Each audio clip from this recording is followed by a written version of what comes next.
인재들이 아테네로 모여들었습니다. 모두 그리스 황금기의 끝자락에 매달려 있었습니다. 새롭게 형성된 아테네의 지식 세계는 이전과 달랐습니다. 그들은 이제 우주가 아니라 보고, 듣고, 만질 수 있는 것에 대해서만 이야기했습니다.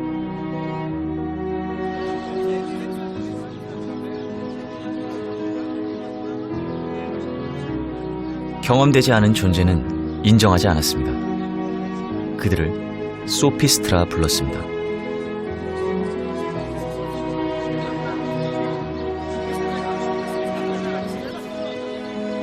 프로타고라스는 대표적인 소피스트였습니다.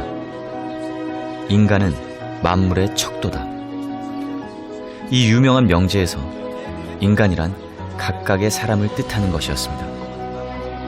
모든 사물은 누가 보느냐에 따라 달라진다는 이야기입니다.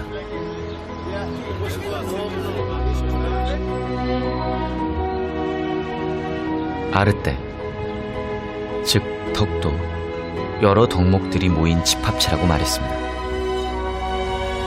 마치 각각의 나무를 멀리서 보면 숲인 것처럼 말이죠.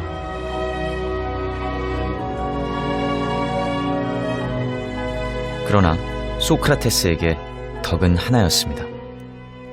그에게는 영혼의 통일성이 무엇보다 중요했죠.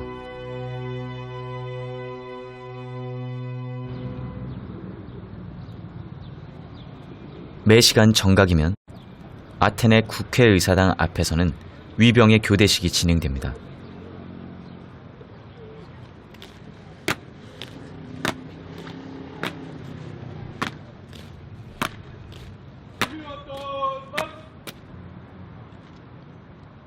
지금은 직업 군인이 따로 있지만 고대 그리스는 시민 모두가 군인이었습니다. 글을 쓰는 이도, 농사를 짓는 이도, 전쟁이 나면 모두 참전했습니다.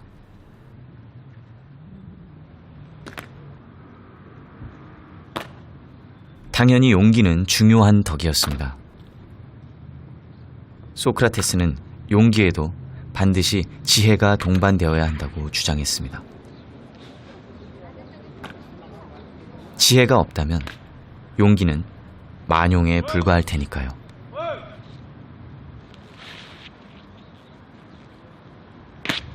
용기는 곧 지혜고, 지혜는 곧 덕이었습니다. 진정으로 아는 자는 반드시 실천할 수밖에 없죠.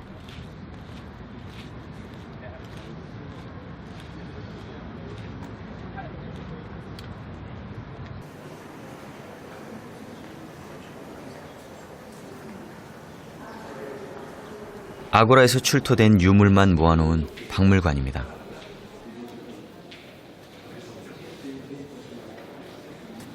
(2500년) 전의 유물이죠.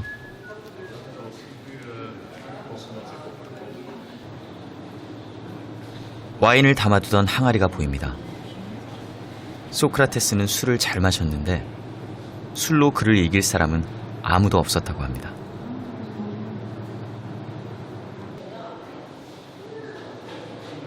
상인의 나라답게 화폐도 유통했네요.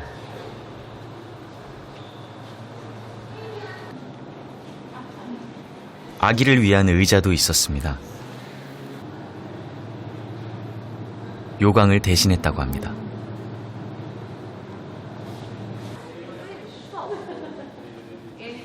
그런데 다른 유물보다 유독 작은 잔이 눈에 띕니다.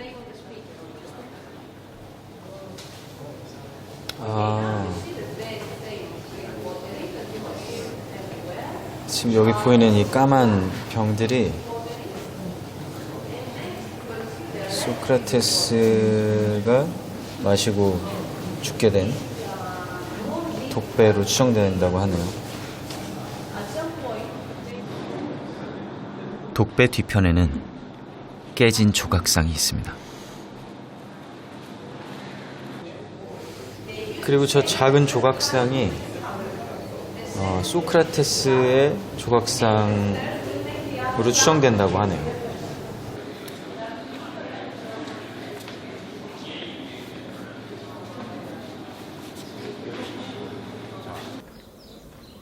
매사에 꼬치꼬치 따져 묻는 소크라테스는 곧 많은 이들의 미움을 사게 되었습니다. 아고라 한쪽, 관광객의 눈에 띄지 않는 곳에 작은 팻말이 하나 있습니다.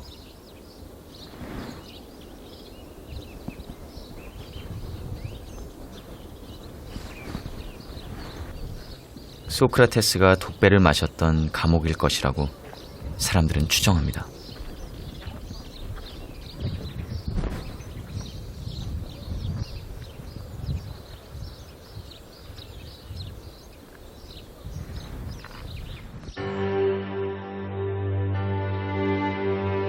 기원전 399년 5월 7일, 소크라테스는 잔을 건네봤습니다.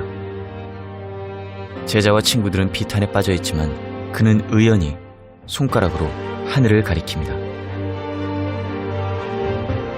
진정한 덕은 영혼을 가진 인간만이 닿을 수 있습니다. 너 자신을 알라 라는 신탁에 대한 답은 바로 네 영혼을 돌보라 였습니다.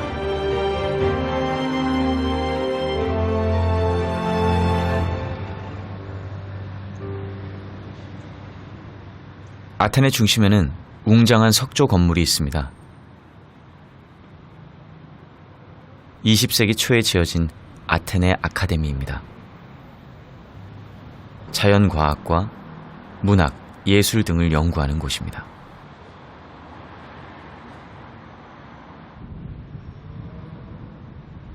입구에는 소크라테스의 좌상이 있습니다. 그는 여전히 턱을 괜 채 무언가를 고민하고 있습니다.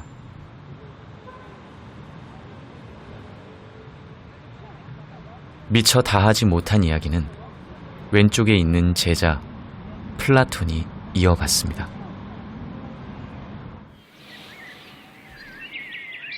플라톤 아카데미가 있던 곳, 인근에는 기념관이 있습니다.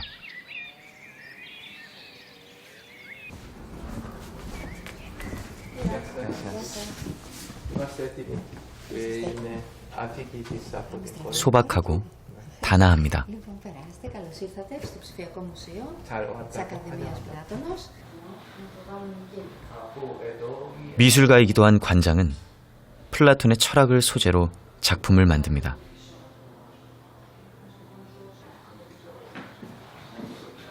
소크라테스와 마찬가지로 플라톤 역시 시간을 넘어 영원한 것을 갈구했습니다. Ήταν το πρώτο πανεπιστήμιο του κόσμου και από την Ακαδημία του Πλάτωνα, από την φιλοσοφία και τη θεωρία του Πλάτωνα ξεκίνησαν όλες οι επιστήμες του κόσμου μέχρι σήμερα. Ότι υπάρχει και ένα πέμπτο στοιχείο. 스승이 죽고 나자 충격을 받은 플라톤은 오랫동안 여행을 떠납니다. Γιατί αυτά τα 4 στοιχεία είναι διαφορετικά μεταξύ τους. 리비아, 시칠리를 거쳐 다시 아테네로 돌아온 그는 이곳에 아카데미를 세웁니다. 플라톤이 가르친 것은 이데아였습니다. Για τις αισθήσεις, ότι η αλληγορία του σπηλαίου μας δείχνει κάποιους δεσμότες, κάποιους ανθρώπους φυλακισμένους που δεν μπορούν να στρίψουν το κεφάλι τους ούτε δεξιά ούτε αριστερά ούτε πίσω, παραβλέπουν σκιές μπροστά τους και νομίζουν ότι αυτές οι σκιές είναι η πραγματικότητα. Κάποιος όμως δεσμότης απελευθερώνεται και βγαίνει έξω από το σπήλαιο και βλέπει τον αληθινό ουρανό, το αληθινό δέντρο, τον αληθινό αετό, παραδείγματος χάρη, και ο δεσμότης που κατάφερε να απελευθερωθεί είναι ο φιλόσοφος που βλέπει την αλήθεια. 눈앞의 것을 믿지 마라. 영원한 것은 그 너머의 세계에 있다. Και γύρισέ τον προς όλες τις κατευθύνσεις.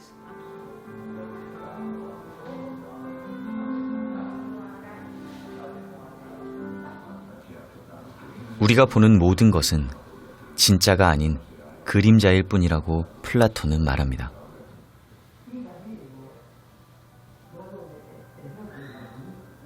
실제는 이곳 어디에도 존재하지 않는다는 말이죠.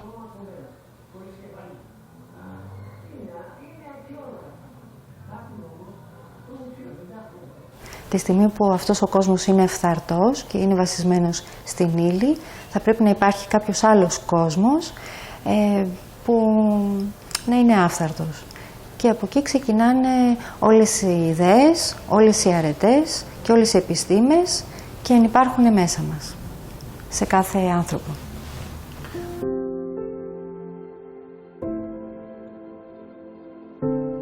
플라톤이 이데아를 가르치던 학교는 이제 작은 공원이 되었습니다. 아카데미의 열띤 강의도, 토론도 어디론가 흩어졌습니다. 대신 반석들이 자리를 지키고 있습니다. 소크라테스도 플라톤도 필멸하는 운명 앞에서 영원을 바라봤습니다.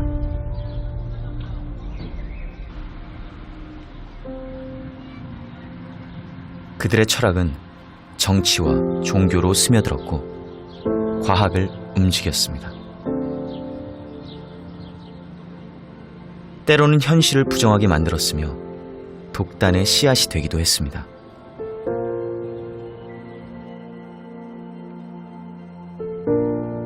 사라진 철학자들은 이 자리에서 한결같은 이야기를 들려줄 겁니다. 하지만 그들을 바라보는 우리는 항상 변합니다. 영원은 믿는 자에게만 존재하는 것일까요?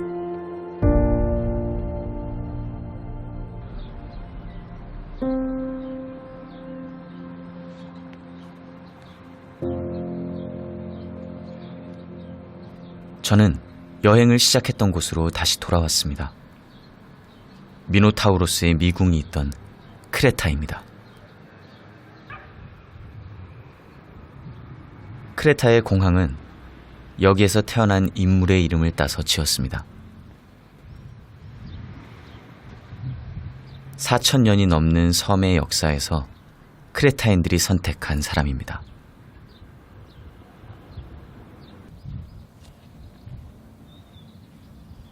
여기 카잔차키스의 무덤이 있습니다. 그리스 정교회에서 파문당한 사람에게만 쓰인다는 나무 십자가가 서 있습니다. 그는 민족주의자였으며 민족주의자가 아니었고 기독교도였으나 기독교도가 아니었습니다. 소설가인 동시에 해방을 꿈꾸는 철학자였습니다.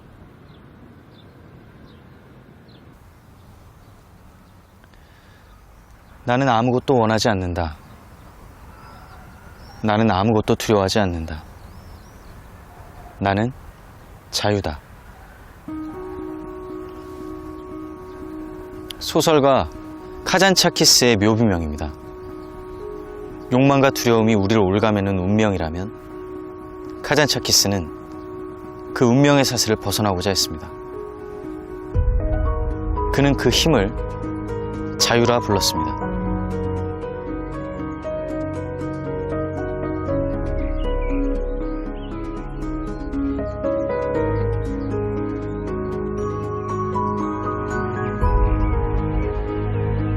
저는 이제 카잔차키스 공항에서 비행기를 타고 내가 살던 곳으로 돌아갈 것입니다.